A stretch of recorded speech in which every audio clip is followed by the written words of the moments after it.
அந்த ஆள் என்ன கண்ணா பண்ணான்னு திட்டி விட்டான் சார். அதை நினைச்சா எனக்கு ரொம்ப வருத்தமா இருக்கு அப்படின்னு சொல்லி கவலைப்பட்டார் ஒருத்தர். இதுல கவலைப்படுறதுக்கு என்ன இருக்குது அப்படின்னார் ஒரு பெரியவர். அவர் ஒரு மகான். என்ன சார் இப்படி சொல்றீங்க, ஒருத்தர் நம்ம பார்த்து திட்டுனா வருத்தமா இருக்காதா அப்படின்னார். அது எப்படி வருத்தமா இருக்கும், திட்டுறதுங்கிறது என்ன, அது வெறும் சத்தம் தானே அப்படின்னார் அந்த பெரியவர். நம்ம ஆளுக்கு தலையை பிச்சுக்கலாம் போல இருந்தது. இருக்காத அப்படின்னா நமக்கு அப்படித்தானே தோணுது. அந்த பெரியவர் சொல்றது ரொம்ப பெரிய விஷயம். அதை நாம புரிஞ்சிக்க முயற்சி பண்ணலாம்னா நடைமுறை வாழ்க்கைக்கு அது ஒத்து வர்றது மாதிரி தெரிய மாட்டேங்குது. இருந்தாலும் அந்த பெரியவர் அதுக்கு என்னதான் விளக்கம் கொடுக்கறாருன்னு பார்ப்போமே. ஒரு ரயில் போயிட்டு இருக்கு, அதுல ஒரு சாது போயிட்டு இருக்கார். அந்த ரயில் அவர் ஹரித்வாரம் போயிட்டு இருக்கார். அவரு ரயில்ல ஏகப்பட்ட கூட்டம்.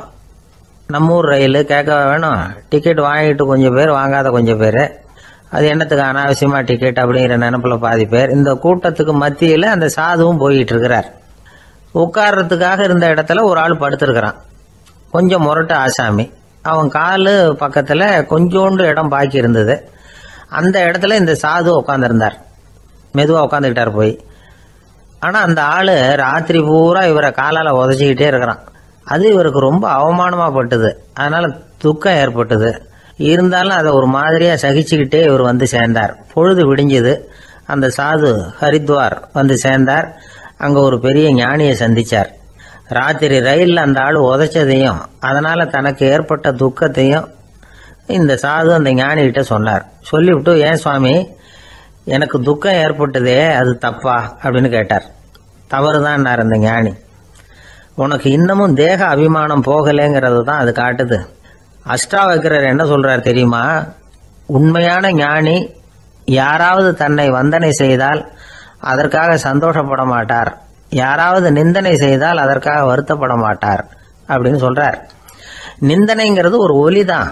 தேகாபிமானம் இருக்கிற வரைக்கும் இந்த ஒலி நம்மளை வேதனைப்படுத்தும். நான் தேகம் இல்லை, ஆத்மா அப்படிங்கிற நினைவு இருந்தா இந்த ஒலி நம்மளை பாதிக்காது. மனு என்ன சொல்றார் தெரியுமா? ஒரு சாதகன் பாராட்டுதலை விஷம்னு நினைச்சு பயப்படணும், அவமானத்தை அமிர்தம்னு நினைச்சு சந்தோஷப்படணுங்கிறார். அவமானப்பட்டா கவலைப்படாம எப்படி இருக்க முடியும் அப்படின்னு தான் நமக்கு தோணும். அதனாலதான் நம்மள யாரும் இதுக்கு உதாரணமா யாரையும் காட்ட முடியல. புத்தரையும் கபீரையும் உதாரணமா காட்டுறாங்க. அவங்களுக்கெல்லாம் அவமானம் ஏற்பட்டப்போ கவலையே படலையாம். புத்தரை அவமானப்படுத்தணுங்கிறதுக்காக கௌசாம்பி ராணி ஒரு இளம் பெண்ணை கொலை பண்ணி சடலத்தை புத்தர் குடிசைக்கு முன்னாடி போட சொன்னார். போட்டாங்க. புத்தர் தான் அந்த பொண்ணை கெடுத்து கொலை பண்ணி விட்டாருன்னு எல்லாரும் நினைச்சாங்க. ஆனா புத்தர் இதை பத்தி கவலையே படல. அப்புறமா உண்மை தெரிஞ்சதும் புத்தர் புகழ் இன்னும் அதிகமாயிட்டது. ஒரு பெரிய சபையில ஒரு மோசமான பொண்ணு நுழைஞ்சு தனக்கும் கபீருக்கும் சம்பந்தம் உண்டுன்னு சொன்னா கபீர் கவலைப்படல. அவங்க மாதிரியெல்லாம் நாமளும் இருக்க கத்துக்கணும். நிந்தனை, அபகீர்த்தி, அவமானம் எல்லாம் ஆண்டவன் கொடுக்கிற பிரசாதம்னு நினைக்கணும் அப்படின்னு சொல்றார் அந்த ஞானி. இதை கேட்ட இந்த காலத்து ஆசாமி ஒருத்தர், நான் கூட அப்படிதான் சார், யாராவது அவமானப்படுத்தினா கவலைப்பட மாட்டேன். நேத்து கூட ஒருத்தர் என்ன பலார்னு அரைஞ்சுட்டார், நான் கொஞ்சம் கூட கவலைப்படல, பேசாம வந்துட்டேன்னார். ஏன் அப்படி வந்துட்டீங்க அப்படின்னு. அவர் அரைஞ்சதுலேயும் ஒரு அர்த்தம் இருந்தது, அதனாலதான் அப்படி வந்துட்டேன்னார். ஏன் அரைஞ்சாருன்னு கேட்டேன். 10 வருஷத்துக்கு முன்னாடி 15 ரூபா அவர்கிட்ட கடன் வாங்கினேன், அதை கேட்டு கேட்டு பார்த்துட்டு கடைசியா தான் அரைஞ்சார் அப்படின்னார். ஆண்டவனுடைய பிரசாதம் இவருக்கு அடிக்கடி கிடைக்கும் போல இருக்கு.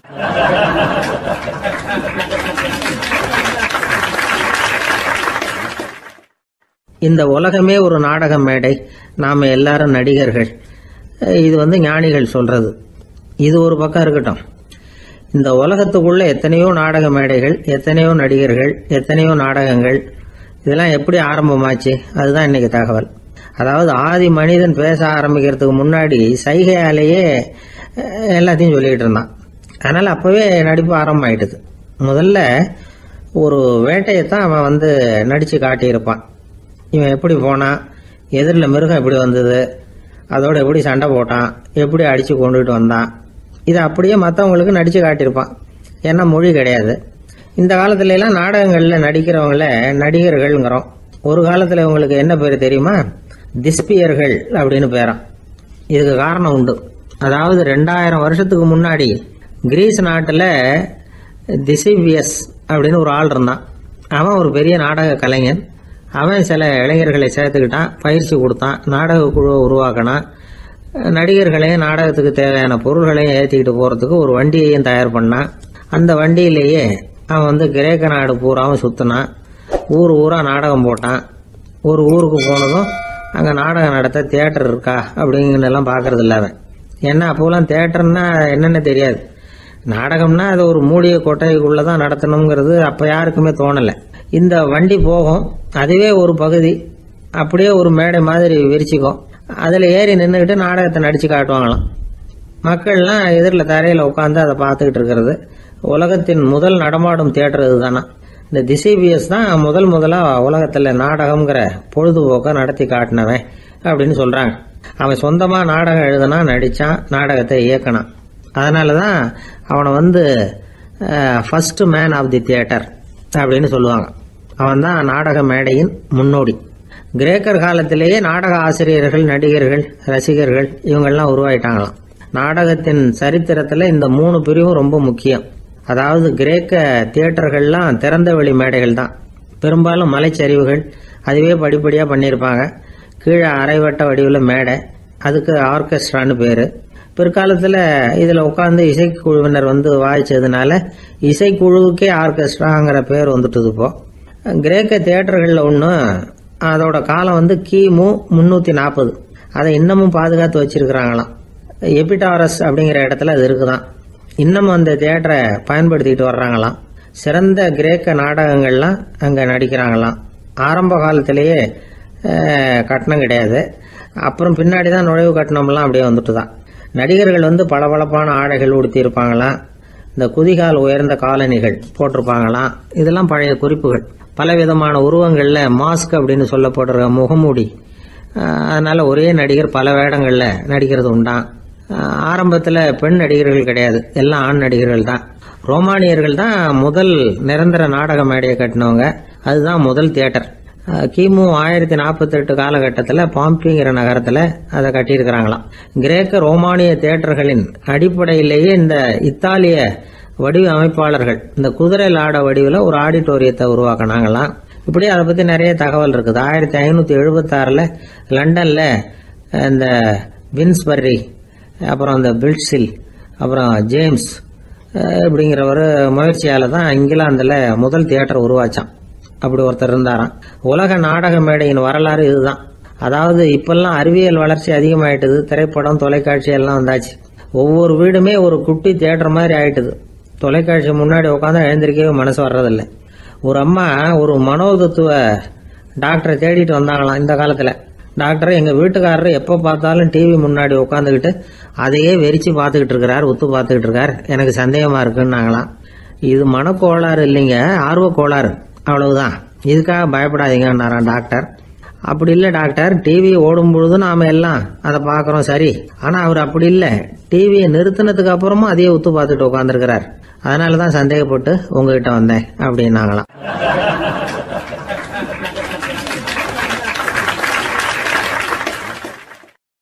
ஒரு ஊரில் ஒரு ராஜா இருந்தார். பெரிய அரண்மனையில் தான் இருக்கிறார். எல்லா வசதியும் இருந்தது. இருந்தாலும் அவர் எல்லாரும் சொல்கிறது எப்படி தெரியுமா, பிச்சைக்கார ராஜா. அப்படி ஒரு பேர் அவருக்கு நிலைச்சி போச்சு. ஜனங்களும் சரி, மற்ற தேசங்களில் உள்ளவங்களும் சரி, அவர் அந்த பேர் சொல்லியே குறிப்பிடுறது வழக்கமாக போட்டுது. இது அவருக்கு ரொம்ப கவலையாக போச்சு.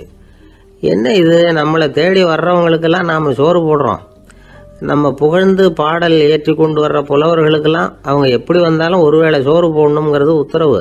இவ்வளவுலாம் செஞ்சும் நம்மளை போய் பிச்சைக்கார ராஜான்னு எல்லாரும் சொல்கிறாங்களே, அது எதுக்காக இப்படி சொல்கிறாங்க? இதுதான் ராஜாவுக்கு குழப்பம். சரி, இதை பற்றி நம்ம அமைச்சர்கள் கிட்ட கேட்கலாமா அப்படின்னு யோசனை பண்ணார். இந்த விஷயத்தை போய் அவங்ககிட்ட எப்படி கேட்கறதுன்னு அவருக்கு தயக்கமாக இருந்தது. கௌரவ குறைச்சலாக தெரிஞ்சுது அவருக்கு. சரி, சாதாரண குடிமக்கள் கிட்ட இதை பற்றி கேட்கலாமா அப்படின்னு யோசனை பண்ணார். கேட்கலாம், ஆனால் அவங்க யாரும் ராஜா முன்னாடி வந்து நின்று தைரியமாக பேசக்கூடிய அளவுக்கு இல்லை. ராஜாவோட குழப்பம் நாளுக்கு நாள் அதிகமாக போச்சு. கடைசியாக அவர் ஒரு முடிவுக்கு வந்தார். அதாவது இதை பற்றி ஒரு பிச்சைக்காரங்கிட்டே கேட்டு பார்த்துட்டா என்ன. இதுதான் அவர் பண்ண முடிவு.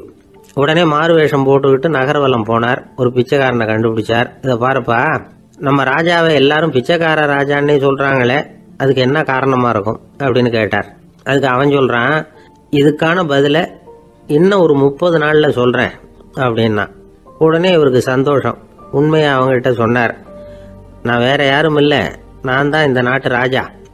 இப்போ நீ என் கூடவே வந்துடு, அரண்மனையிலேயே தங்கிக்கோ.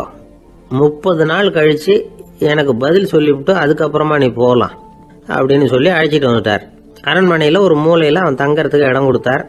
தினம் 2 வேளையும் இவனுக்கு சோறு போடுங்க அப்படின்னு உத்தரவு போட்டார். ராஜா கொடுத்த இடத்துல போய் உக்காந்துக்கிட்டான் அந்த பிச்சைக்காரன். தினமும் அந்த அரண்மனையில் நடக்கிறதையெல்லாம் கவனிச்சுட்டு வந்தான். வேளைக்கு சாப்பாடு வரும், சாப்பிட்டுக்கிட்டு இருக்கான். இப்படி 30 நாள் முடிஞ்சுது. ராஜா வந்தார். என்ன, என்னோட கேள்விக்கு பதில் என்னன்னு கண்டுபிடிச்சிட்டியான்னார். கண்டுபிடிச்சிட்டேன்னா. என்ன எல்லாரும் பிச்சைக்கார ராஜான்னு சொல்றாங்களே, அது நியாயமா படுதா உனக்குன்னு கேட்டார். நியாயமா தான் படுது, சந்தேகம் இல்லாம நீங்க பிச்சைக்கார ராஜா தான். என்னதான் நீங்க வசதியோடவும் படைபலத்தோடவும் இருந்தா கூட நீங்க எங்க வர்க்கத்தை சேர்ந்த ஆசாமி தான் அப்படின்னு அடிச்சு சொல்லிவிட்டான் அந்த ஆள். என்னால் அப்படி சொல்றேன்னு கேட்டார் இவர். அரசே, ஒரு உண்மையை கண்டுபிடிச்சு சொல்றதா நான் உங்ககிட்ட சொன்னேன். நீங்க ராஜ பரம்பரைன்னா உடனே உங்க கழுத்துல கிடக்கிற முத்து மாலையை கழட்டி பரிசா கொடுத்துருப்பீங்க, பொன்னையும் மணியையும் கொடுத்துருப்பீங்க. ஆனா நீங்க அப்படி செய்யல. என்ன ஒரு மூலையில உட்கார வச்சு 2 வேளை சோறு போட சொன்னீங்க. உங்களை தேடி யார் வந்தாலும், யார் பாராட்டி பேசினாலும் அல்லது பிரச்சனைகளை சொன்னாலும் நீங்க செய்யற ஒரே காரியம் சோறு போடுறது தான். பிச்சைக்காரனுக்கு சோறு மட்டும்தான் உலகம். உங்க விஷயத்திலையும் நீங்க அப்படித்தான் நினைக்கிறதாக தெரியுது. நல்லா கவனிங்க. எந்த ஒரு பிரச்சனைக்கும் சோறு தான் முடிவுன்னு நினைக்கிறீங்க பாருங்க. நீங்க சந்தேகமில்லாத எங்களை சேர்ந்த ஆளுதான் அப்படின்னுட்டான் அந்த பிச்சைக்காரன். அதுக்கப்புறம் தான் அந்த ராஜா தன்னுடைய தவறுகளை எல்லாம் தேர்த்திக்கிட்டாராம். பசின்னு வர்றவங்களுக்கு சோறு தான் போடணும், அது தப்பு இல்லை. பாராட்ட வர்றவங்களுக்கெல்லாம் சோத்தையே போட்டு அனுப்புனா இப்படிதான் பேர் வரும். எனக்கு தெரிஞ்ச ஒருத்தர் தினமும் யாராவது ஒருத்தரை தன் வீட்டுக்கு அழைச்சிட்டு போவார், சாப்பாடு போட்டு அனுப்புவார். முன்னறிவிப்பு இல்லாம திடீர்னு ஒரு விருந்தாளியோட வீட்டில் போய் இவர் நிக்கிறது வழக்கம். அந்த அம்மாவும் இவருக்காக தயார் பண்ணி வச்சிருந்ததை இவர் அழைச்சிட்டு வந்திருக்கிற விருந்தாளிக்கு போட்டுருவாங்க. விருந்தாளி சாப்பிட்டுட்டு போனதுக்கு அப்புறம் இவர் மனைவி கிட்ட உனக்கு சிரமம் வேணாம் அப்படின்னு சொல்லிவிட்டு பக்கத்தில் உள்ள ஒரு ஹோட்டலுக்கு போய் காசு கொடுத்து சாப்பிட்டுட்டு வந்துருவார். பல நாள் இப்படி நடக்கும். ஒரு நாள் அவரை தனியா கூப்பிட்டுக்கிட்டு போய் ஏன் இப்படி பண்றீங்கன்னு கேட்டோம். அதுக்கு அவர் சொல்றாரு, எங்க வீட்டு சாப்பாட்டுல இருந்து தப்பிக்கிறதுக்கு எனக்கு வேற வழி எதுவும் தெரியல சார், அதனாலதான் இப்படி பண்ணிட்டு இருக்கிறேன் அப்படின்னார் ரொம்ப பரிதாபமா.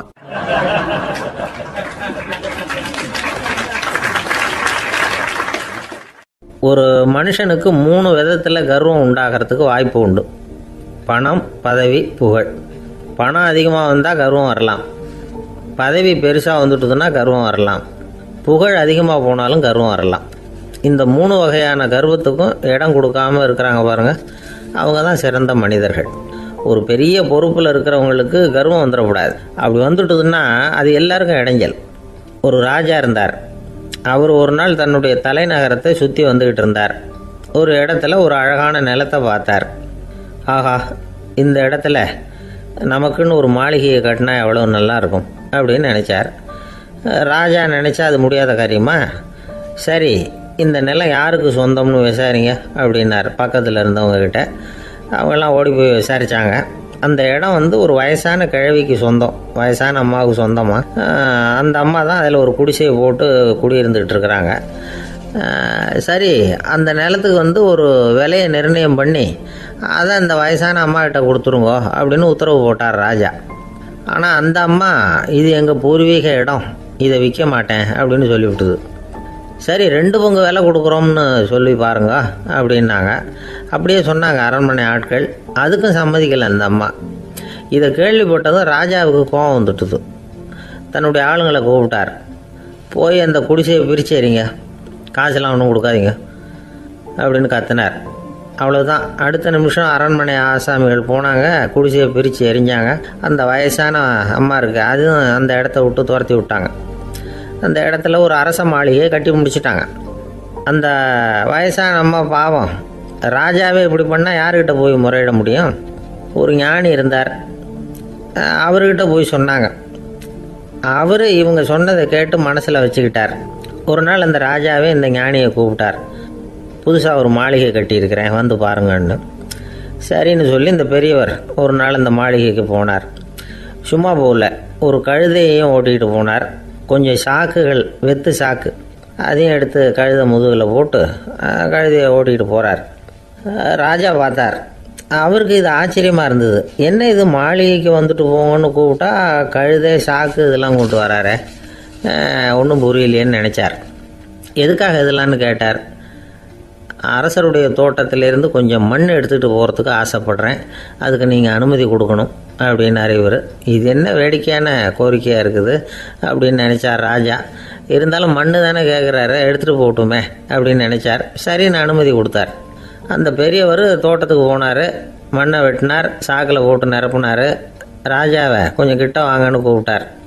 இந்த மண் மூட்டையை தூக்கி கழுதையோட முதுகில் வைக்கணும், கொஞ்சம் உதவி பண்ணுங்கன்னார். ஓ பண்ணுறேனே அப்படின்னு சொல்லி ராஜா கிட்ட போனார். மூட்டையை தூக்கி பார்க்குறாரு, முடியல, திணறி போயிட்டார். இப்போ அந்த ஞானி பேசினாராம்.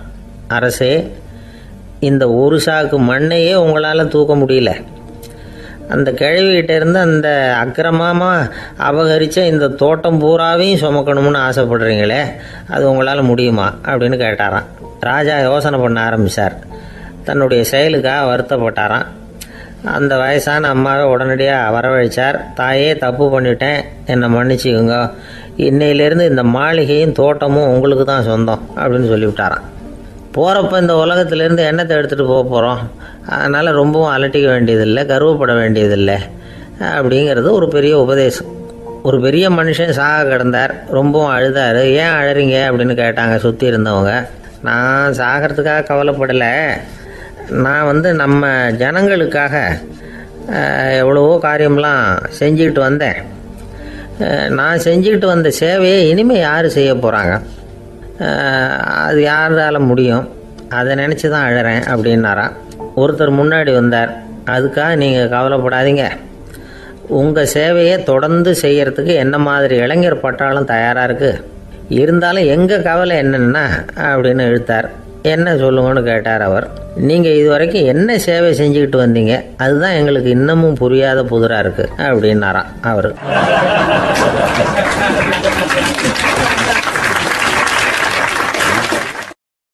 ஒரு அம்மா தெருவில் உட்காந்து என்னத்தையோ தேடிட்டு இருக்கிறாங்க.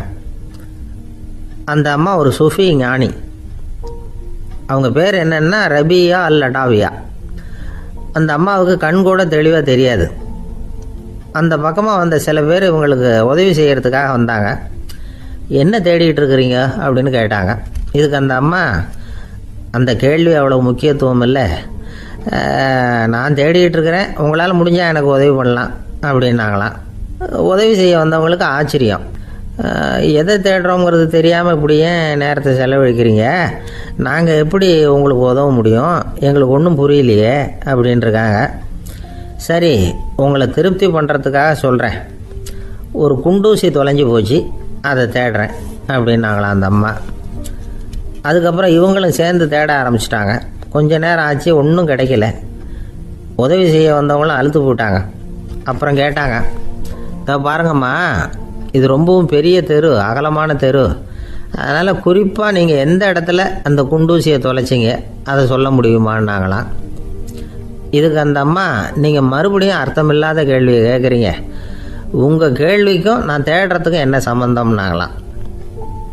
இதை கேட்டதும் அவங்க ஒரு மாதிரி ஆயிட்டாங்க. என்னம்மா நீங்கள் பைத்தியம் மாதிரி பேசுகிறீங்க அப்படின்னாங்களாம். சரி, உங்களை மறுபடியும் திருப்திப்படுத்துறதுக்காக சொல்கிறேன், அதை நான் எங்கள் வீட்டில் தொலைச்சிட்டேன் அப்படின்னாங்களாம். அப்புறம் எதுக்காக இங்கே வந்து தேடிட்டு இருக்கிறீங்க அப்படின்னு கேட்டிருக்காங்க. ஏன்னா இங்கே தான் வெளிச்சம் அதிகமாக இருக்குது, அங்கே வீட்டுக்குள்ளே இருட்டாக இருக்குது, அதனால் இங்கே வந்து தேடுறேன், வெளிச்சம் உள்ள இடத்துல தானே தேட முடியும் அப்படின்னாங்களாம் அந்த ஞானி. இந்த கதைக்கு என்ன அர்த்தங்கிறத பெரியவங்க சொல்கிறாங்க. அதாவது இந்த தேடுதல்ங்கிறது ஒரு வியாதி. அது நம்ம சதா அலைய வைக்கும், பைத்தியமாக மாற்றுறதுக்கு முயற்சி பண்ணோம். ஒரு காலம் அது நிறைவு அடையவே அடையாது.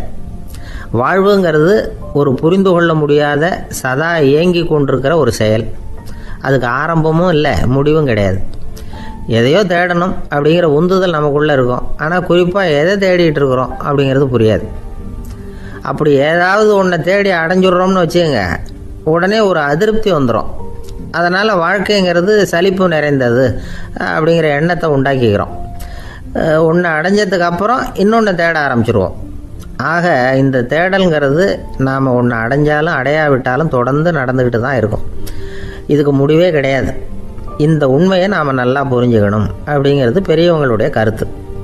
ஏழையும் தேடுறான், பணக்காரனும் தேடுறான், நோயாளியும் தேடுறான், நோய் இல்லாதவனும் தேடுறான், அதிகாரம் உள்ளவனும் தேடுறான், அதிகாரம் இல்லாதவனும் தேடுறான், முட்டாளும் தேடுறான், அறிவாளியும் தேடுறான். ஆனால் யாரும் இதை தான் தேடி சாதிக்க போகிறோம், இதுதான் முடிவு அப்படின்னு திட்டவட்டமாக சொன்னதில்லை. ஒன்று அடைஞ்சதும் இன்னொன்று தேட ஆரம்பிச்சிடுறாங்க, அவ்வளோதான். அதாவது உங்களின் தேடுபவர் உங்கள் உள்ளே தான் இருக்கிறார், அவரை தேடி கண்டுபிடியுங்கள். இதுதான் ஞானிகள் நமக்கு சொல்லுகிற ஒரு ஆலோசனை. நம்மால் ஒருத்தன் ஜெயிலில் இருந்தான். இன்னொரு கைதி அவனை பார்த்து கேட்டான், ஏன்பா உன்னை பார்க்குறதுக்கு வெளியிலேருந்து யாருமே இங்கே வர்றது இல்லையே, உனக்கு சொந்தக்காரங்களே கிடையாதா அப்படின்னு கேட்டானா. ஏன் இல்லை, எனக்கு சொந்தக்காரங்க நிறைய பேர் உண்டு, அவங்க என்னை பார்க்க வராததுக்கு காரணம் வேற அப்படின்ட்டுருக்கான் இவன். என்ன காரணம்னு கேட்டான் அவன். அதுக்கு இவன் சொன்னானா, அதுக்கு என்ன காரணம்னா அவங்க எல்லாரும் இங்கே உள்ளேயே இருக்கிறாங்க அப்படின்னானா.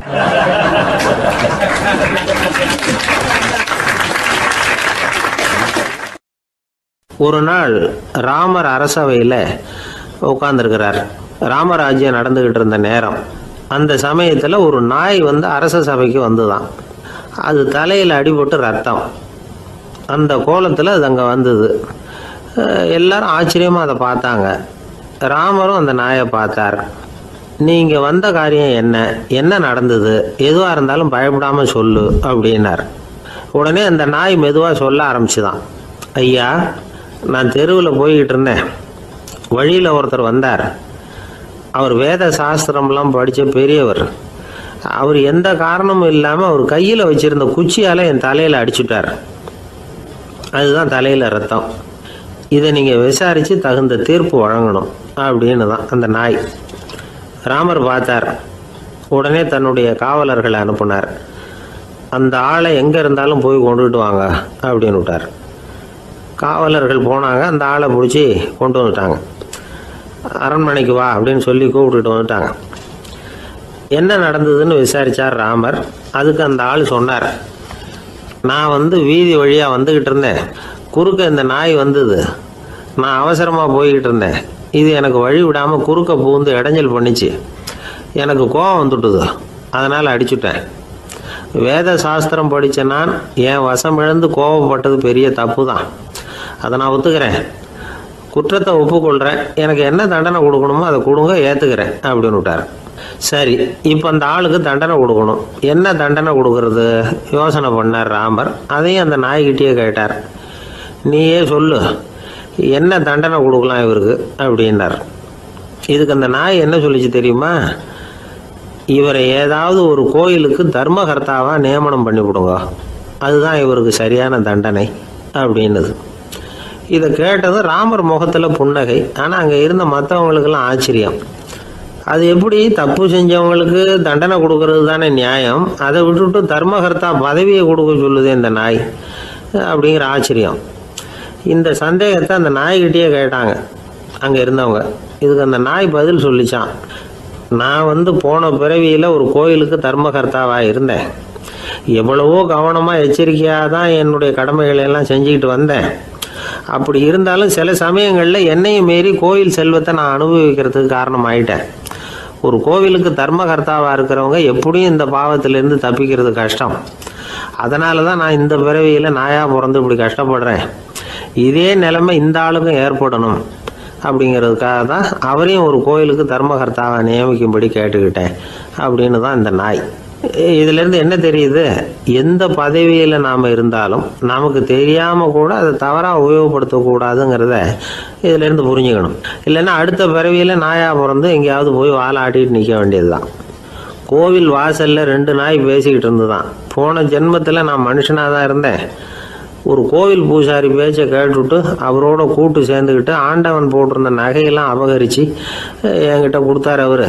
நான் எடுத்துகிட்டு வந்துட்டேன். திருடினது அந்த ஆள் தான், எடுத்துக்கிட்டு வந்தது தான் நான். இருந்தாலும் நான் மட்டும் நாயாக பிறந்துட்டேன். இப்போ மட்டும் அந்த பூசாரி என்கிட்ட மாட்டினா கடித்து குதறி விடுவேன் அப்படின்னு தான். அவசரப்பட்டு அப்படி செஞ்சுடாதே, பதிலுக்கு அவரும் உன்னை திருப்பி கடித்தாலும் கடிச்சிருவார். ஏன்னா அவரும் இப்போ ஒரு நாயாக தான் பிறந்திருக்கிறார் அப்படின்னு தான் இன்னொன்று. அது எப்படி உனக்கு தெரியும்னு தான் இது. நான் தானே அது அப்படின்னு தான் அந்த நாய்.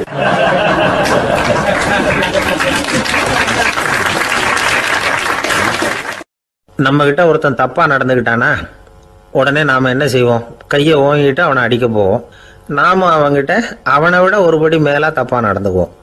ஆனா பெரியவங்கெல்லாம் அப்படி நடந்துக்கிறது இல்லை. இன்னா செய்தாரை ஒருத்தல் அவர் நாண நன்னயம் செய்து விடல் அப்படின்னு வள்ளுவர் சொல்லியிருக்கார் இல்லையா? அதுக்கு தகுந்த மாதிரி நடந்துக்குவாங்க. பாயசித் விஸ்தாமிங்கிறவர் ஒரு பெரிய ஞானி. அவர் ஒரு நாள் ராத்திரி ரொம்ப நேரம் மசூதியில் இருந்துட்டு வீட்டுக்கு திரும்பி வந்துகிட்டு இருக்கிறார். வழியில ஒரு குடிகாரன், அவன் கையில ஒரு இசை கருவி, அதை கண்ணா பின்னான்னு மீட்டிக்கிட்டு வாய்க்கு வந்தபடி என்னத்தையோ பாட்டுன்னு நினைச்சுக்கிட்டு பாடிக்கிட்டு அவன் பாட்டுக்கு கிடக்குறான் வழியில. அதோடு இருந்தாலும் பரவாயில்ல, அந்த பக்கமா வழியில போறவங்க வர்றவங்களையெல்லாம் பார்த்து கண்ணா பின்னான்னு திட்டிக்கிட்டு இருக்கிறான், ரொம்ப வளர்க்குறான். பாயசீத் பிஸ்தாமிங்கிற அந்த பெரியவர் அந்த வழியா போறார். அவனை பார்க்குறார். அவனுடைய நிலைமையை பார்த்துட்டு பரிதாபப்படுறார். ஏன்பா இது மாதிரிலாம் நடந்துக்கிற, இப்படி நடக்கலாமா அப்படின்னு ஏதோ கொஞ்சம் புத்திமதி சொல்கிறதுக்கு ஆரம்பித்தார். அவனுக்கு கோபம் வந்துட்டுது.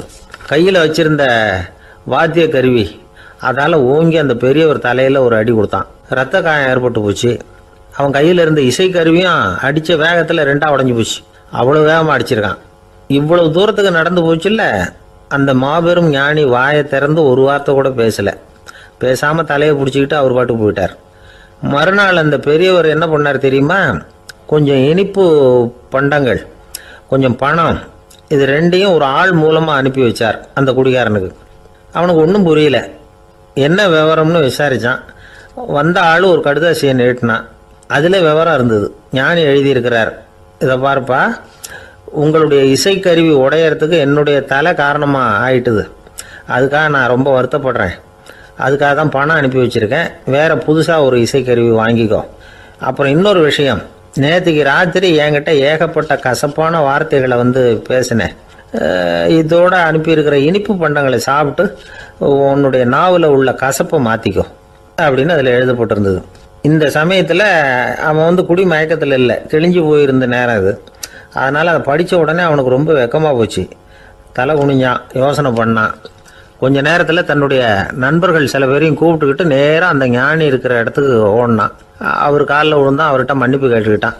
பெரியவங்களே தெரியாமல் நான் இந்த பாவ செயலை பண்ணிவிட்டேன், என்னை மன்னிச்சுங்க. உங்களுடைய பொறுமையும் போதனையும் என்னுடைய கண்ணை திறந்துட்டுது. இனிமேல் நானும் என்னுடைய நண்பர்களும் நல்ல வழியில் திருந்தி வாழ போகிறோம் அப்படின்னா. ஞானி செய்த நன்னயம் குடிகாரனை எப்படி திருத்திருக்கு பார்த்தீங்களா?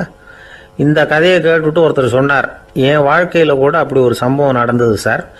நானும் ஒரு நாள் ராத்திரி ஓவராக குடிச்சிட்டு ஒரு கிட்டாரை வாசிச்சுக்கிட்டு கண்ணாபின்னான்னு உளறிக்கிட்டு திட்டிக்கிட்டு இருந்தேன். அந்த சமயம் அந்த வழியாக ஒருத்தர் வந்தார். ஓங்கி தலையில் ஒரே ஒரு அடி, ரத்தம் வந்துட்டுது. அதுக்கப்புறம் என் மனசு தெரிந்துவிட்டுது சார் அப்படின்னார். அப்படியா என்ன ஆச்சரியமா?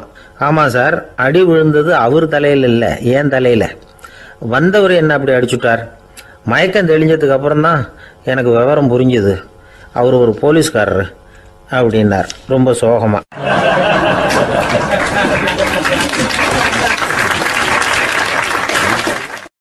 அந்த ஆளுக்கு பேச தெரியாது, அவர்கிட்ட கொஞ்சம் எச்சரிக்கையாக நடந்துக்கோ அப்படின்னு சொல்கிறது உண்டு. அப்படின்னா என்ன அர்த்தம்? அவர் இன்னமும் குழந்தையாகவே இருக்கிறாரு, இன்னும் பேச்சு வரலன்னு அர்த்தம்? அப்படி இல்லை, அவருக்கு நாகரிகமாக பேச தெரியலன்னு அர்த்தம். பேசுறதுங்கிறது மனுஷனால் மட்டுமே முடியக்கூடிய ஒரு காரியம். அப்படி இருந்தும் அதோட பெருமையை அவன் இன்னமும் சரியாக புரிஞ்சிக்கலன்னு தான் சொல்லணும். அதனால தான் அவன் அளவுக்கு அதிகமாக வார்த்தைகளை கொட்டி விடுறான். அதுக்கப்புறம் அதையெல்லாம் திருப்பி அள்ள முடியாமல் கிடந்து கஷ்டப்படுறான். கொட்டின வார்த்தையை அள்ள முடியுமா? ஒருத்தரை இன்னைக்கு பார்த்து முட்டாள்னு திட்டி விடுறீங்க, நாளைக்கு மறுபடியும் அவர்கிட்ட போய் நேற்றுக்கு உன்னை முட்டாள்னு சொல்லிவிட்டேன், அந்த வார்த்தையை திருப்பி கொடு, வாங்கிட்டு போயிடுறேன் அப்படி நான் சொல்ல முடியும்? அவன் கோபக்காரனாக இருந்தால் நேற்றுக்கே அதை வேறு விதமாக உங்களுக்கு திருப்பி கொடுத்துருப்பான். உலகத்தில் எவ்வளவோ ஜீவராசிகள் இருக்குது, அதுக்கெல்லாம் வாய் இருக்குது. அந்த வாயெல்லாம் எதுக்கு உபயோகம்? சாப்பிட்றதுக்காக. ஆனால் நமக்கு இருக்கிற வாய் சாப்பிட்றதுக்காக மட்டும் இல்லை, பேசுறதுக்காகவும் தான். பேச முடியலன்னா வாய் இருந்தால் கூட அது வாயில்லா ஜீவன் தான். ஒரு பையனை பார்த்து அது வாய் உள்ள புள்ள பொழைச்சிக்கும் அப்படின்னா மற்ற பையன்களுக்கெல்லாம் முகத்தில் வாயே இல்லைன்னு அர்த்தம்? அப்படி இல்லை, அந்த பையன் கொஞ்சம் கெட்டிக்காரத்தனமாக பேசுவான்னு அர்த்தம். அதனால் எப்படி பேசணும் அப்படிங்கிறத நாம் முக்கியமாக தெரிஞ்சுக்கணும். இதுக்கு 8 விதமான குறிப்புகளை நம்ம பெரியவங்க சொல்லியிருக்கிறாங்க. பேச்சுக்கு 8 அங்கங்கள் உண்டு அப்படின்னு அவங்க சொல்றாங்க. அதெல்லாம் என்னென்ன அப்படின்னா, உண்மை, நன்மை, அன்பு, நிதானம், இனிமை, ஆழம், சமயம் அறிதல், சபை அறிதல். இந்த 8 தன்மையும் பேச்சில் இருக்கணுமா. இதையே கொஞ்சம் விவரமாக சில பேர் போர்டில் எழுதி வச்சுருப்பாங்க. அதாவது எழுத்துலையாவது அதெல்லாம் இருக்கட்டுமே அப்படின்னு நினச்சி நீங்கள் கூட சில இடங்களில் இதை பார்த்துருக்கலாம்.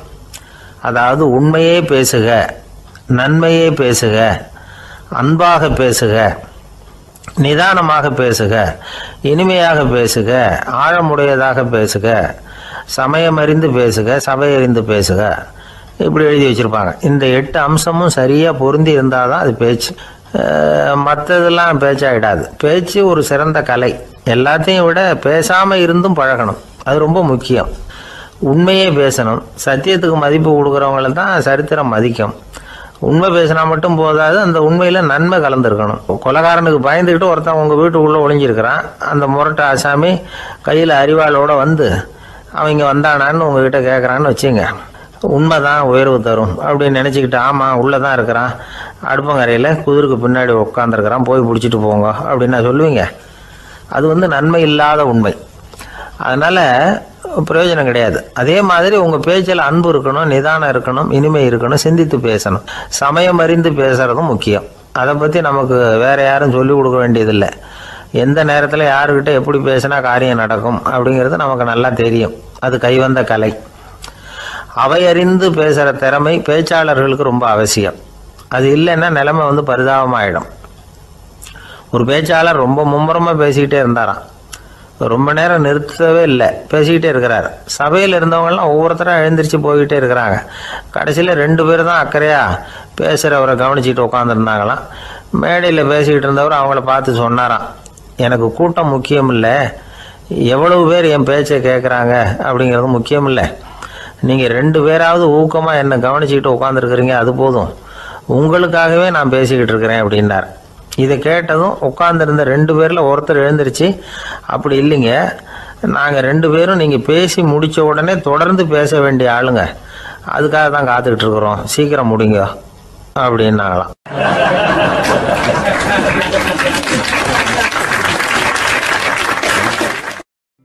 இந்த காலத்து புள்ள ஒருத்தன் தன்னோட அப்பாவை பார்த்து சொன்னான், அப்பா, நான் உனக்கு உதவி செய்யலாம்னு நினைக்கிறேன், என்ன உதவி செய்யணும்னு சொல்லு அப்படின்னா. நீ சும்மா இருந்தால் அதுவே எனக்கு செய்கிற பெரிய உதவிடா அப்படின்னார் அப்பா. சும்மா இருக்கிறதும் ஒரு உதவி தான், அது மாதிரி மௌனமும் ஒரு சமூக சேவை தான் அப்படிங்கிறார் காஞ்சி பெரியவர். நமக்கு 5 புலன்கள் இருக்குது, மெய், வாய், கண், மூக்கு, செவி. இந்த 5லேயும் அதிகப்படியான வேலை எதுக்குன்னு நினைக்கிறீங்க? வாய்க்கு தான். ஏன்னா அதுக்கு 2 வேலை. இப்போ கண்ணுக்கு பார்க்குறது மட்டும்தான் வேலை, காதுக்கு கேட்குறது மட்டும்தான் வேலை, மூக்குக்கு வாசனை அறியறது தான் வேலை, உடம்புக்கு உணர்றது மட்டும்தான் வேலை.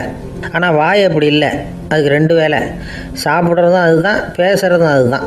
அதாவது வாய் ஒன்று தான் கர்மேந்திரியமாகவும் இருக்குது, ஞானேந்திரியமாகவும் இருக்குது அப்படின்னு சொல்லுவாங்க. சாப்பாட்டில் உட்காந்தா எந்தெந்த ஆகாரம் என்னென்ன ருசின்னு அறிவிக்கிற வேலையும் செய்யுது. சபையில் உட்காந்தா பாடுறது, பேசுறது, சிரிக்கிறது, இது மாதிரியான வேலையும் செய்யுது. இன்னொரு வித்தியாசம், கண்ணு, காது, மூக்கெல்லாம் ஸ்ட்ரெயின் பண்ணிக்கிட்டு வேலை செய்கிறதில்ல. ஒரு ரோஜா பூவை பார்த்தா உடனே மூக்கு அப்படியும் இப்படியும் அசைய ஆரம்பிக்கிறதில்ல. ஒரு சங்கீதத்தை கேட்ட உடனே காது ஆட ஆரம்பிக்காது. ஆனால் வாய் அப்படி இல்லை, அது பேசினாலும் சரி சாப்பிட்டாலும் சரி அசைஞ்சு தான் ஆகணும். ஆக மற்றதை விட வாய்க்கு வேலை ஜாஸ்தின்னு தெரியுது. சாப்பிட்றது, பேசுறது அப்படின்னு 2 காரியம் அதுக்கு. இப்படி 2 காரியம் இருக்கிறதுனால அது 2ஐயும் பாதியாக குறைச்சிக்கணுங்கிறது கடவுள் அபிப்பிராயமாக இருக்கணும் அப்படிங்கிறார் காஞ்சி பெரியவர். ஆனால் இப்போ நாம் அப்படியே நடந்துக்கிறோம், அதுக்கு நேர்மாறாக நடந்துக்கிறோம். நாம் சாப்பிட்றதும் அதிகம், பேசுகிறதும் அதிகம். 2 வேலையையும் தேவைக்கு அதிகமாகவே செய்கிறோம். வாய் தான் ரொம்ப ஓவர் ஒர்க்குடு. அதுக்கு ஓய்வு கொடுத்தா உடம்பும் நல்லாயிருக்கும், உலகமும் நல்லாயிருக்கும். மௌன விரதம் இருக்கிறதெல்லாம் எதுக்காக நினைக்கிறீங்க? இதுக்காக தான். இந்த காலத்தில் மௌனமாக இருக்கிறவங்கெல்லாம் மகத்தான தொண்டு செய்கிறாங்க அப்படின்னு தான் சொல்லணும். சத்தம் அதிகமாக போய் தான் சவுண்டு பொல்யூஷன் வருது. அது மட்டும் இல்லை, மௌனமாக இருந்தால் சண்டை சச்சரவே வராது. மௌனம் கலக நாஸ்தி. ஆக இதுவும் ஒரு சமூக சேவை தான். நமக்கு தான் வாய் இருக்குதுங்கிறதுக்காக வசமாக சாப்பிட்றதும் தப்பு, வளவளன்னு பேசுகிறதும் தப்பு. ஒரு கருத்தை சொல்கிறதுக்கு ஒரே ஒரு சொல்லு போதும் அப்படின்னு இருக்கும்பொழுது 2 சொற்களை செலவு பண்ணாதே. எவ்வளவு சொன்னாலும் அதனால் ஒரு பயனும் விளையாது அப்படின்னு தெரிய வருமேயானால் அந்த ஒரு சொல்லையும் விரயம் பண்ணாதே அப்படிங்கிறார் ஒரு அறிஞர்.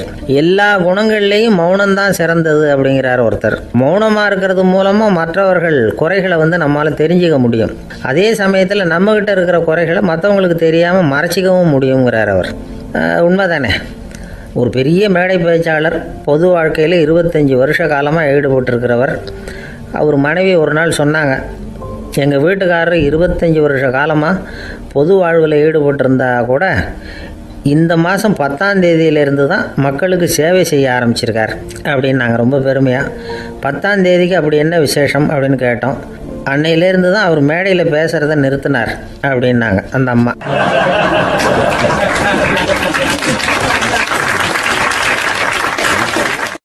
ஒரு ஆசாமி வேகமாக ஓடிக்கிட்டு இருந்தான். ஏன் இப்படி ஓடுறேன்னு கேட்டார் இன்னொருத்தர். அங்கே ஒரு ஆள் அடிபட்டு கிடக்கிறான், அதை பார்த்தேன், உடனே ஓடுறேன்னா. எங்கேன்னு கேட்டார். ஆஸ்பத்திரிக்குன்னா. ஒரு ஆள் அடிபட்டு கிடக்கிறத பார்த்தா உடனடியாக நாம் செய்ய வேண்டியது முதல் உதவி, அதுக்கப்புறம் தான் ஆஸ்பத்திரி. இன்றைக்கி விபத்துங்கிறது சர்வசாதாரணமாக நடந்துக்கிட்டு இருக்குது. வாகன விபத்து, வெடிகுண்டு விபத்து, தீ விபத்து, கட்டடம் சரியறது, பூகம்பம், இப்படி நிறைய நடக்குது. ஒரு விபத்தை பார்த்துட்டா நம்மளில் பல பேர் நமக்கு என்னத்துக்கு வம்புன்னு ஒதுங்கி போயிடுறதும் உண்டு. சில பேர் துணிஞ்சு கிட்ட போய் உதவி செய்கிறதும் உண்டு. அப்படி உதவி செய்ய நினைக்கிறவங்களுக்கு உபயோகப்படுற தகவல் இது. விபத்தில் காயமடைஞ்சவங்களை 3 பிரிவாக பிரிக்கலாமா. முதல் வகை கொஞ்சம் சீரியஸானது, உயிருக்கு உடனே ஆபத்து தரக்கூடியது. மூளை காயம், முகம், கழுத்து காயங்கள், இருதயம், நுரையீரல் காயங்கள், வயத்தில் உள்ளுறுப்பு காயங்கள், அதிகப்படியான இரத்தப்போக்கு, இதனால எல்லாம் பாதிக்கப்பட்டிருந்தால் அது முதல் வகை அப்படின்னு நாமளே மனசுக்குள்ளே முடிவு பண்ணிக்கணும். இவங்களுக்கெல்லாம் உடனடியாக முதல் உதவி கொடுக்கணும். தாமதப்படுத்தாமல் ஆஸ்பத்திரிக்கு கொண்டுகிட்டு போயிடணும். இப்படி கொஞ்சம் எச்சரிக்கையாக நடந்துக்கிட்டால் அவங்களில் பல பேரை காப்பாற்றி போடலாம். 2வது வகை எப்படின்னா, முதல் உதவி விரைவாக கிடைச்சா உயிர் பிழைக்கக்கூடிய மார்பு காயங்கள், கைகால் எலும்பு முறிவு, இடுப்பு முதுகெலும்பு காயம், சீரான இரத்த சேதம், இப்படிப்பட்டவங்களை 2வது வகையாக பிரிக்கணும். ஆபத்து இல்லாத சிராய்ப்புகள், சிறு காயங்கள், இரத்த உறைவுகள், இதனால் பாதிக்கப்படுறவங்க 3வது வகை. ஒருத்தர் தலையில் அடிபட்டு நினைவு விழுந்துட்டார்னு வச்சுங்க, அவருக்கு வாந்தி வர்றதுனால புறையேறி மூச்சு அடைப்பு உண்டாகும். இப்படி ஆகாமல் இருக்கிறதுக்காக தலையை ஒரு பக்கமாக சாய்ச்சி வைக்கலாம். நாடி துடிப்பையும் இதய துடிப்பையும் தொட்டு பார்க்கணும். அது குறைஞ்சிருந்தாலும் சரி, நின்று இருந்தாலும் சரி, அவர் மார்பை நிமிஷத்துக்கு 80 தடவை உள்ளங்கையால் அழுத்தி இதய துடிப்பை மீட்கிறதுக்கு உதவி பண்ணணும். கழுத்தில் காயம்பட்டாலும் ஆபத்து அதிகம். கழுத்துக்கு அடியில் ஒரு துண்டை மடித்து வைக்கலாம். 2 பக்கமும் சின்ன தலையணை அல்லது துணி மடிப்புகளை வச்சு கழுத்தை அதிகமாக அசையாமல் பார்த்துக்கலாம். முதுகெலும்பு முறிஞ்சிருக்குமோ அப்படிங்கிற சந்தேகம் இருந்ததுன்னா அவரை அதிகமாக அசைய விடக்கூடாது. அதிகமாக அசைஞ்சால் தண்டு இடத்துல பாதிப்பு ஏற்பட்டு கை கால் விளங்காமல் போயிடும். அவரை ஒரு கனமான போர்வை இல்லைன்னா பாயில் படுக்க வச்சு 4 பேர் மெதுவாக தூக்கி மருத்துவ உதவிக்கு அனுப்பி வைக்கலாம். கையெலும்பு முறிஞ்சிருந்தால் முறிஞ்ச பாகத்தை உடம்போடு சேர்த்து அசையாமல் கட்டி போடலாம். கால் எலும்பு முறிஞ்சிருந்தால் மற்ற காலோட சேர்த்து கட்டி போடலாம். முறிஞ்ச பாகம் தொங்காமல் பார்த்துக்கணும், அப்போ தான் வீக்கம் உண்டாகாமல் இருக்கும். வெட்டு காயம், குண்டடிப்பட்ட காயம், இதிலெல்லாம் ரத்தப்போக்கு அதிகமாக இருக்கும். ரத்தம் வெளியேற ஆபத்து அதிகம். சுத்தமான துணியை பல மடிப்புகளை மடித்து காயத்தின் மேலே வச்சு அழுத்தமாக ஒரு 10 நிமிஷம் பிடிச்சிக்கணும். ரத்தம் நின்ன உடனே காயத்துக்கு கட்டு போடலாம். சில சமயம் காயம்பட்ட பாகத்தை உயரமாக தூக்கி பிடிச்சிக்கிட்டா தான் ரத்த கசிவு நிற்கும். இந்த விவரங்களையெல்லாம் கொஞ்சம் மனசில் வாங்கி வச்சுக்கிட்டோம்னா சமயத்தில் உதவும். ஏன்னா இந்த காலத்தில் விபத்து எந்த ரூபத்தில் எப்போ வரும்னு யூகிக்கவே முடியல. நண்பர் ஒருத்தர் சொன்னார், நேற்றுக்கு பாருங்கள் சார், என் கண்ணு முன்னாடியே ஒரு சின்ன விபத்து நடந்ததுன்னார். என்னன்னு விசாரித்தோம். ஒரு பஸ்ஸில் வந்துக்கிட்டு இருந்தேன். அந்த பஸ்ஸில் பின்பக்கம் படி ஓரமாக நின்றுக்கிட்டு இருந்த ஒருத்தர் ரோட்டில் விழுந்துட்டார். டிரைவர் அதை கவனிக்கலை, நிறுத்தாமல் அவர் பாட்டுக்கு போகிறாருனார். கண்டக்டர் உடனே விசில் கொடுத்து பஸ்ஸை நிறுத்த வேண்டியது தானே அப்படின்னோம். அதுதான் சார் முடியாமல் போச்சுன்னார் அவர். ஏன்னு கேட்டாங்க. தவறி கீழே விழுந்ததே அந்த கண்டக்டர் தான் சார் அப்படிங்கிறார்.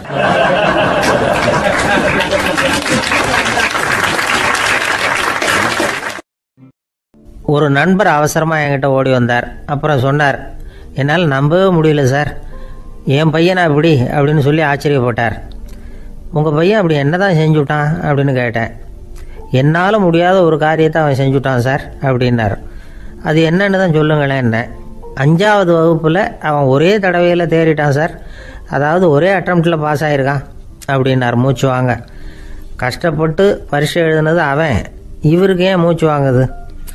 நம்மால் செய்ய முடியாத ஒரு காரியத்தை இன்னொருத்தர் செய்யும் பொழுது அது நமக்கு ஆச்சரியமாக இருக்குது. சர்க்கஸ் பார்க்குறோம், ஒருத்தர் அந்த இடத்துல தொங்குறார், அது நமக்கு ஆச்சரியம். ஏன்னா அது நம்மால் முடியாத காரியம்.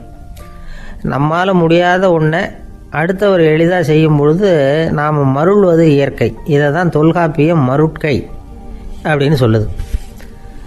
இந்த வியப்பு இருக்குதே, இது 4 வகையில் ஏற்படுறதாக தொல்காப்பியம் சொல்லுது. அது என்ன 4 வகை? முதல் வகை எப்படின்னா புதுமையான அரிய செயல்களை செய்கிறது. 2வது வகை என்னென்னா பெரும் செயல்களை செய்கிறது.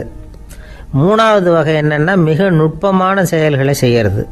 4வது வகை என்னென்னா ஆக்கம் தரும் செயல்களை செய்கிறது. புதுமை, பெருமை, சிறுமை, ஆக்கமோடு மதினம் சாலா மருட்கை 4 அப்படிங்கிறது தொல்காப்பியம். இன்றைக்கி விஞ்ஞானம் புதுசு புதுசாக எதையோ கண்டுபிடிக்குது. ஆரம்பத்தில் அது ஆச்சரியமாக இருக்குது, அப்புறம் அது நமக்கு பழகி போயிடுது. வானொலி பெட்டி புதுசாக வந்தப்போ ஒரு பெட்டி பேசுதுங்கிறது எவ்வளோ பெரிய ஆச்சரியம். இப்போ யாரும் அதை ஆச்சரியமாக பார்க்குறதில்ல. மதினம் சாலா மருட்கை அப்படின்னு ஒரு சொற்றொடர் வருது பாருங்கள்.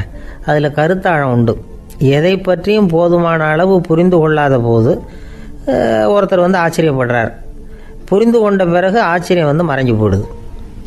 மிக நுட்பமான செயல்களும் நம்ம ஆச்சரியப்பட வைக்கும். ஒரு அரிசியில் ஒரு திருக்குறள் எழுதி காட்டுறாங்க, ஒரு முட்டை ஓட்டுக்குள்ளே ஓவியம் தீட்டி காட்டுறாங்க. கருங்கல் சிற்பங்களில் எவ்வளவு நுட்பமான வேலைப்பாடுகளை எல்லாம் பார்த்து ஆச்சரியப்படுறோம். இது மாதிரி ஆக்கப்பூர்வமான அரிய செயல்களை செய்கிறது கூட வியப்பை உண்டு பண்ணும். குப்பை கூலங்களை கூட வாழ்க்கைக்கு பயன்படுகிற பொருளாக மாற்றுகிறவர்கள் இருக்காங்க. அவர்களுடைய செயல் வியப்பு அளிக்குது. இடைக்காட்டு சித்தர் பாடின 30 நூலில் வர்ற ஒரு பாடல், ஆற்றல் பிறர் அறிதலின் அகம் கிளர்வு உறுதலின் கற்று அறி பாணர் கெழுமிய கோடலின் தோற்றம் உருகவே போற்றல் சால் வியப்பே. ஒருத்தருடைய ஆற்றல் தெரியாமல் இருந்தது, அவருடைய அரிய செயலை பார்க்கும் பொழுது வியப்பாக இருந்தது, மனசுக்குள்ள கிளர்ச்சி. பாவலர்கள் இவர்களுடைய புகழை பாடி மற்றவர்களும் தெரிந்து கொள்ளுமாறு செய்கிறார்கள் அப்படிங்கிறது தான் ஒரு யதார்த்தமான உண்மை. ஆக எல்லா வகையிலும் மக்கள் தங்களுடைய வாழ்க்கையில் முன்னேறுவதற்கான வழிகாட்டுகிற ஒரு மெய்ப்பாடு தான் வியப்புங்கிறது. இந்த காலத்தில் நம்ம எப்படியெல்லாம் ஆச்சரியப்பட வைக்கிறாங்க. ஒரு ஆளை பிடிச்சி ஜெயிலில் கொண்டு வந்தாங்க. ஜெயில் அதிகாரி அவனை ரொம்ப ஆச்சரியமாக பார்த்தாராம். இவன் கேட்டான், ஏன் சார் அப்படி பார்க்குறீங்க, நான் இப்போ இங்கே வர்றது உங்களுக்கு ஆச்சரியமாக இருக்குதா அப்படின்னு கேட்டிருக்கான். இதுக்கு ஜெயில் அதிகாரி சொல்லியிருக்கார், நீ இப்போ இங்கே வந்ததில் எனக்கு ஒன்றும் ஆச்சரியம் இல்லைப்பா, ஏற்கனவே நீ இங்கேருந்து விடுதலையாகி போய் 6 மாதம் ஆச்சு, இவ்வளவு லேட்டாக வர்றியே அதுதான் எனக்கு ஆச்சரியமாக இருக்குது அப்படின்னாராம்.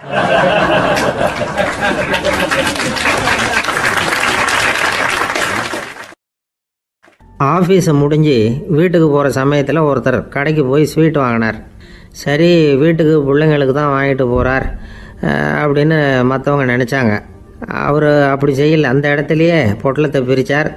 திருட மாதிரி அப்படியே சுற்றி ஒரு தரம் பார்த்துக்கிட்டார். யாரும் தெரிஞ்சவங்க இல்லைங்கிறத முடிவு பண்ணிவிட்டு அவசரமாக அதை அப்படியே போட்டு முழுகிவிட்டு கையை தொடச்சிக்கிட்டு நல்ல பிள்ளை மாதிரி நடந்து போக ஆரம்பிச்சிட்டார். அவர் யாருன்னா, அவரோட பிரச்சனை எல்லாருக்கும் தெரியாது, சில பேருக்கு தான் தெரியும். அதாவது அவர் உடம்பில் சர்க்கரை இருக்குதுன்னு டாக்டர் சொல்லிவிட்டாராம். அதனால் வீட்டில் சர்க்கரையே இவர் கண்ணில் காட்டுறதில்ல. அதனால் இவர் யார் கண்ணிலையும் படாமல் இப்படிப்பட்ட வேலைகள்லாம் செய்கிறது வழக்கம். யாருக்கும் தெரியாமல் இப்படி ஸ்வீட்டை வாங்கி சாப்பிட்டுட்டு அவர் பாட்டுக்கு போயிடுறது. இப்படிப்பட்டவங்களுக்கெல்லாம் கொஞ்சம் ஆறுதலான தகவல் இன்றைக்கி. அது என்னென்னா, நாம் சாப்பிட்ற சர்க்கரைக்கும் நம்ம உடம்பில் உள்ள சில கோளாறுகளுக்கும் அப்படி என்ன தான் சம்மந்தம் இருக்குது. இதை பற்றி சமீபத்தில் சில ஆராய்ச்சிகள்லாம் நடந்திருக்குது. ஏன்னா சர்க்கரைன்னாவே விஷம் மாதிரி அதை பார்க்குறவங்களும் சில பேர் உண்டு. சின்ன பிள்ளைங்களுக்கு வயத்தில் பூச்சி உண்டாகிறதுலேருந்து பெரியவங்களுக்கு நீரிழிவு வர்ற வரைக்கும் எல்லாத்துக்கும் சர்க்கரை தான் காரணம்னு சொல்லிகிட்டு இருக்கிறோம். ஆனால் அந்த அளவுக்கு பயப்பட வேண்டிய அவசியம் இல்லை அப்படின்னு சொல்கிறாங்க.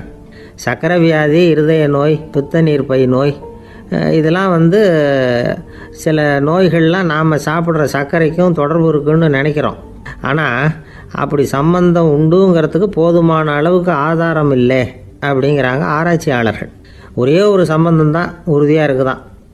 அதுவும் இந்த பல் சிதைவு அப்படின்னு இருக்கு இல்லையா, அந்த சர்க்கரை சாப்பிட்றதுக்கும் இந்த பல் சிதைவுக்கும் சம்மந்தம் இருக்குது அப்படிங்கிறத மட்டும் உறுதியாக சொல்கிறாங்க.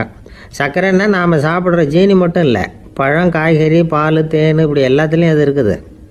கேரட்டு கொடுக்குற சத்தில் 88% சர்க்கரை, ஆப்பிள் கொடுக்குற சக்தியில் 95% சர்க்கரை. இது ஜீனி சர்க்கரை, இது ஆப்பிள் சர்க்கரை அப்படிங்கிற வித்தியாசம்லாம் உடம்புக்கு கிடையாது. ரெண்டுமே உடனடியாக சக்தி கொடுக்குது. ஒரு ஸ்பூன் சர்க்கரையில் 16 கலோரி தான் சத்து இருக்குது. அதிகமாக சர்க்கரை சாப்பிட்டா நீரிழிவு வந்துருங்கிறது தப்பான ஒரு அபிப்பிராயம்.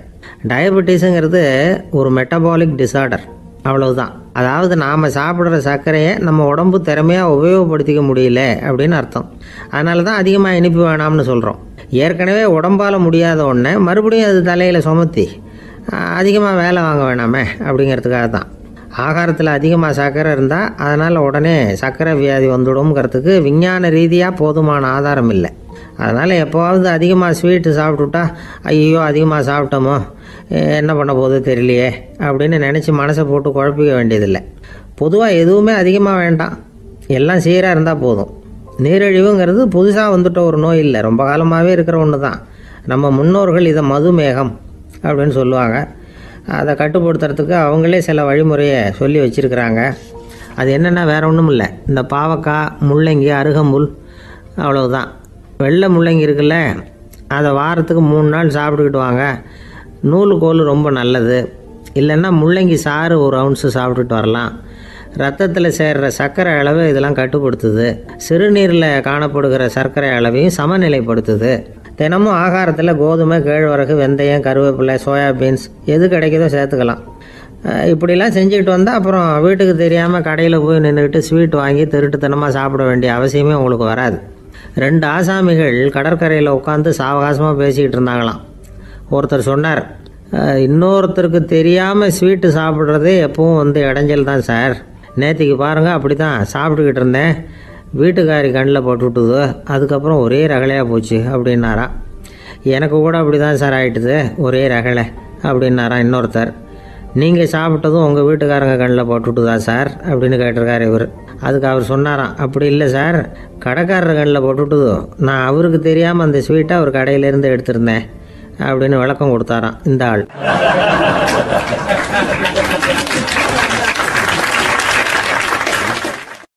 அம்மாக்காரங்களுக்கு அடிக்கடி ஏற்படுற கவலை ஒன்று உண்டு. அதாவது குழந்தை சரியாக சாப்பிட மாட்டேங்குதே அப்படிங்கிற கவலை. இவங்கெல்லாம் ஒரு விஷயத்த நல்லா புரிஞ்சுக்கணும். குழந்தைகள்ங்கிறவங்க பெரியவங்க மாதிரி இல்லை. அவங்க கடிகாரத்தில் மணியை பார்த்துட்டு சாப்பிட்றதுக்கு உட்கார்ற ரகம் கிடையாது. பசிச்சா சாப்பிடுவாங்க, இல்லைன்னா விளையாடுவாங்க அல்லது தூங்குவாங்க. அது புரியாமல் அவங்கள கட்டாயப்படுத்தி அல்லது மிரட்டி சாப்பிட வைக்கிறது ரொம்ப தப்பு. ஒரு 8 மாத குழந்தைக்கு 3 மணி நேரத்துக்கு ஒரு தடவை பசிக்கும். அந்த நேரம் பார்த்து சாப்பாடு கொடுத்தா அடம் பண்ணாமல் அது பாட்டுக்கு சாப்பிட்றோம். அதே குழந்தைக்கு 1 வயசு ஆகிறப்போ 4 மணி நேரத்துக்கு ஒரு தடவை பசிக்கும். இந்த வயசுல இயற்கையாகவே பசி குறைஞ்சிருக்கும். அது புரியாமல் என் குழந்தை முன்னாடி மாதிரி இப்போ சரியாக சாப்பிட மாட்டேங்கிறான் அப்படின்னு சில பேர் டாக்டர்கிட்ட போய் சொல்லிக்கிட்டு இருப்பாங்க. இன்னொரு விஷயம், ஒரு குழந்தைக்கு வயசு அதிகமாகிற வேகத்துக்கு உடம்பு எடையும் அதிகமாகிக்கிட்டே போகாது. உடம்பு எடை அதிகமாகிற வேகம் குறைஞ்சிக்கிட்டே வரும். 6 மாத குழந்தைக்கு ஒரு வாரத்தில் 150 கிராம் எடை கூடும். ஒரு வயசுல வாரத்துக்கு 71 கிராம் எடை கூடும். இது புரியாம அதிகமாக சாப்பாட்டை கொடுத்து குழந்தைய கஷ்டப்படுத்தக்கூடாது. ஏன்னா அளவுக்கு மீறின உணவு அஜீரணத்தை உண்டு பண்ணிவிடும். குழந்தைக்கு ஒரு தட்டில் கொஞ்சமாக ஆகாரத்தை வச்சு கொண்டுகிட்டு போய் கொடுக்கணும். மலை மாதிரி குவிச்சு வச்சா அதை பார்த்ததுமே பசி அடங்கி போயிடும். அடித்து மிரட்டி பயமுறுத்தி குழந்தைய சாப்பிட வைக்கிற பழக்கம் இருக்கு பாருங்க, அதுக்கு ஃபுட் ஃபோர்ஸிங் அப்படின்னு பேர். இப்படி பண்ணினா குழந்தைக்கு சாப்பாட்டில் விருப்பம் குறைஞ்சிரும், அதை கண்டாவே வெறுக்க ஆரம்பிச்சிடும். அது மாதிரி உளம் சார்ந்த பசி குறைவு, சைக்கோஜெனிக் அனோரெக்சியா, அது ஏற்படுமா. சாப்பாடுங்கிறதே ஒரு தண்டனை மாதிரி தோணும். குழந்தைகளுக்கு பிடிச்ச மாதிரியான ஆகாரத்தை கொடுக்கணும். சத்து அதிகம் இருக்குங்கிறதுக்காக அதுக்கு பிடிக்காத ஆகாரத்தை கொடுத்து கட்டாயப்படுத்தக்கூடாது. குழந்தைகளுக்கு 2 வயசு ஆகிறப்போ இயற்கையாகவே எதிர்மறை குணம் உண்டாகும். அதாவது அந்த எதிர்மறையா பேசுறது. இது மாதிரி சமயங்களில் நாம் என்ன சொல்கிறோமோ அதுக்கு நேர்மாறாக நடந்துக்கும். ஏட்டிக்கு போட்டி, சாப்பிட சொன்னால் விளையாட போவோம், விளையாட சொன்னால் சாப்பாடு கேட்கும். இதை புரிஞ்சுக்கிட்டு நடந்துக்கணும். குழந்தை சொன்ன பேச்சை கேட்கலேன்னு கோவப்படக்கூடாது. குழந்தை வளர வளர பிடிவாத குணம் வர்றது சகஜம். கேட்டதை வாங்கி கொடுத்தாதான் சாப்பிடுவேன் அப்படின்னு பிடிவாதம் பண்ணும். வாங்கி கொடுத்து விடுறது தான் உத்தமம். நீங்களும் அதுகிட்ட பிடிவாதம் பண்ணிட்டு இருக்கக்கூடாது. ஏன்னா கேட்டது கிடைக்கலையேங்கிற ஏமாற்றம் கூட குழந்தையோட பசியை குறைச்சிரும். கேட்டது கிடைச்சிட்டா பசி அதிகமாகும். கொடுத்ததை மளமளன்னு சாப்பிட்றோம். குழந்தைகளுக்கு கண்ட கண்ட நேரத்தில் சாப்பிட்றதுக்கு எதையாவது வாங்கி கொடுத்துக்கிட்டு இருந்தா சாப்பாட்டு நேரத்தில் சாப்பிடாம அடம் பண்ண ஆரம்பிச்சிடும். பள்ளிக்கூடம் போகிற பிள்ளைங்க காலை உணவை சரியாக சாப்பிட மாட்டாங்க. அச்சம், அவசரம், பரபரப்பு இதெல்லாம் தான் காரணம். பள்ளிக்கு புறப்படுறதுக்கு ஒரு 3/4 மணி நேரத்துக்கு முன்னாடியே சாப்பாடு போட்டுருங்க, அது சரியாக போடும். படிக்கிற குழந்தைகள் உடல் சோர்வு, மனச்சோர்வு இது காரணமாக கூட சாப்பிட மறுக்கிறது உண்டு. இப்போ உதாரணமாக சாயந்தரம் விளையாடி விட்டு வீட்டுக்கு வந்ததும் சாப்பிட சொன்னால் வேணாம்பாங்க. இது உடல் சோர்வு. ரொம்ப நேரம் வீட்டு பாடங்களை செஞ்சு முடித்த கையோடு சாப்பிட சொன்னாலும் அவங்களால சரியாக சாப்பிட முடியாது. இது உளச்சோர்வு, அதாவது மனச்சோர்வு. இதை தவிர குழந்தைகளுக்கு உடல் நலக்குறைவு ஏற்பட்டால் கூட சாப்பிட மறுக்கிறது உண்டு. சில மருந்து மாத்திரைகள் கூட பசியை குறைச்சிரும். அதனால சரியாக தெரிஞ்சுக்கிட்டு குழந்தைகளை சாப்பிட வைக்கணும். அது புரியாமல் கையில் சாப்பாட்டு தட்டை வச்சுக்கிட்டு குழந்தைகளை விரட்டிக்கிட்டு அலையக்கூடாது. ஒரு சின்ன பையன் சொன்னான், எங்கள் அம்மா சாப்பாடு போடுறது தெரிஞ்சா நான் உடனே வீட்டை விட்டு வெளியில் ஓடி போடுவேன் அப்படின்னா. ஏன் அப்படி பண்ணுறேன்னு கேட்டோம். எங்கள் அப்பா கூட அது மாதிரி தான் சார் பண்ணுவார் அப்படிங்கிறான்.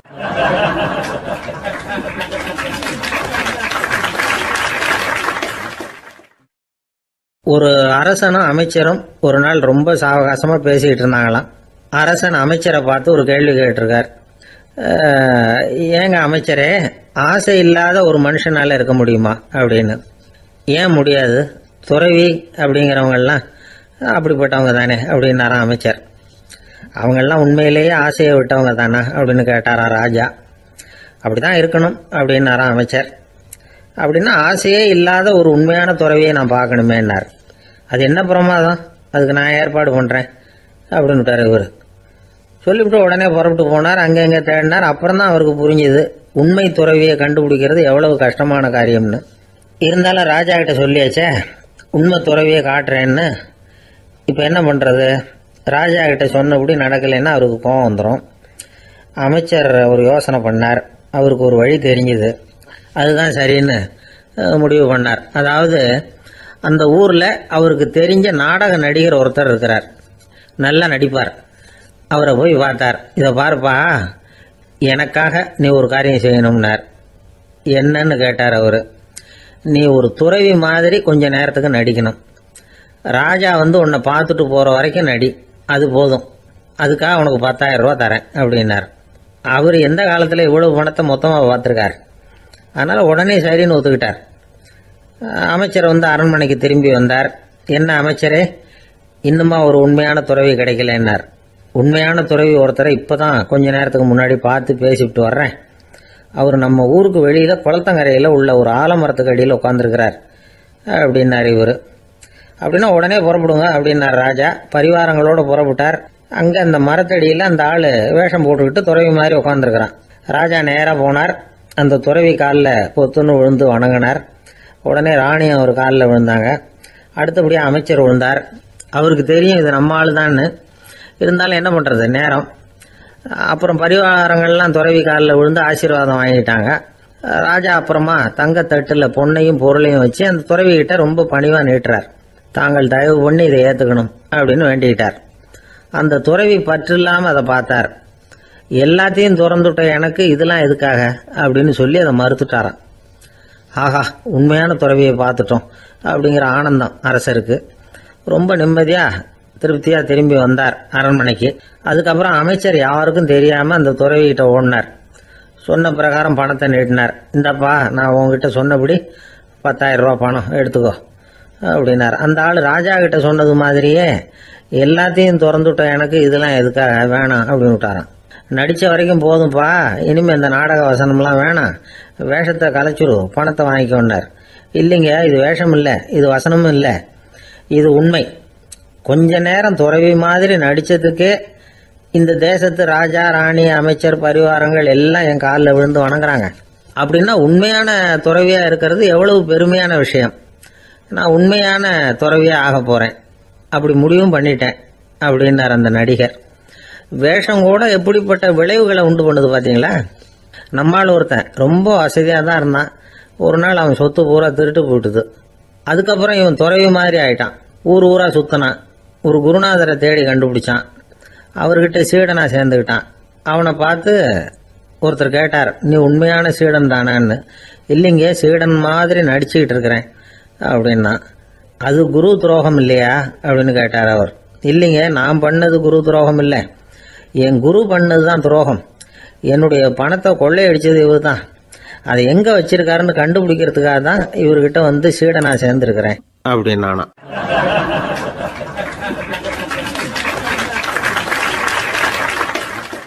ஒருத்தர் ரொம்ப அவசரமா வந்தார். சார், மனுஷன் நிம்மதியா இருக்கிறதுக்கு என்ன வழின்னு கேட்டார்.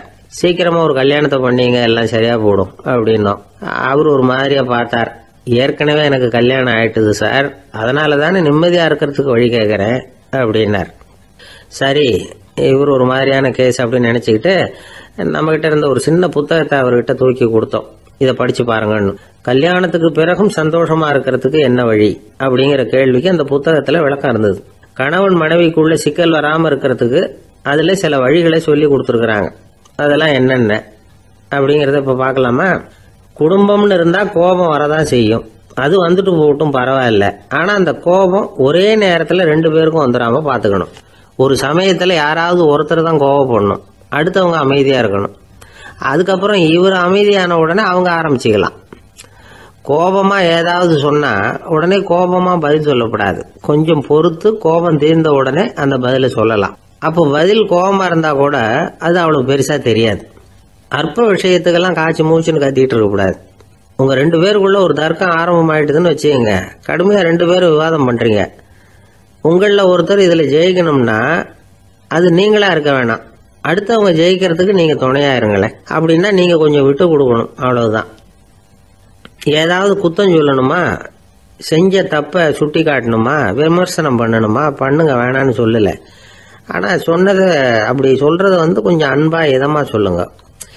எப்போ நடந்த தவறுகளை எல்லாம் இப்போ போய் மறுபடியும் ஞாபகப்படுத்திட்டு இருக்க வேண்டாம்.